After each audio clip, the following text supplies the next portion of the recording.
Tapi kemudian tiba-tiba satu pelajar lain telah masuk ke dalam dom dan telah dengan marah menuduh arwah Zara mengambil atau mencuri pin bendera beliau.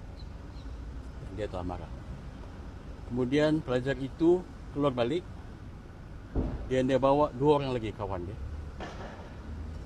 Pelajar lain dia bawa masuk ke dalam, dan pada masa itu arwah Zara masih duduk di hujung, di corner bilik dom ini, dan dikelilingi oleh beberapa pelajar lain yang berdiri, dan seorang pelajar ini telah marah kepada beliau dan beberapa perkataan telah digunakan seperti bodoh, sial, injak.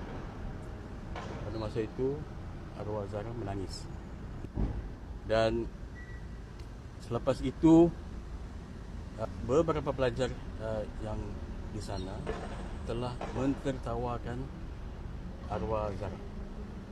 Saksi kanak-kanak ini telah menggunakan perkataan ketawa. Menurut beliau, seorang daripada mereka telah membawa satu sepucuk surat. Dia panggil sepucuk surat. Dia katakan ini kertas privasi Zara. Itu word yang digunakan, privasi Zara. Dan menurut beliau, beberapa pelajar telah mentertawakan Zara berdasarkan surat privasi ini.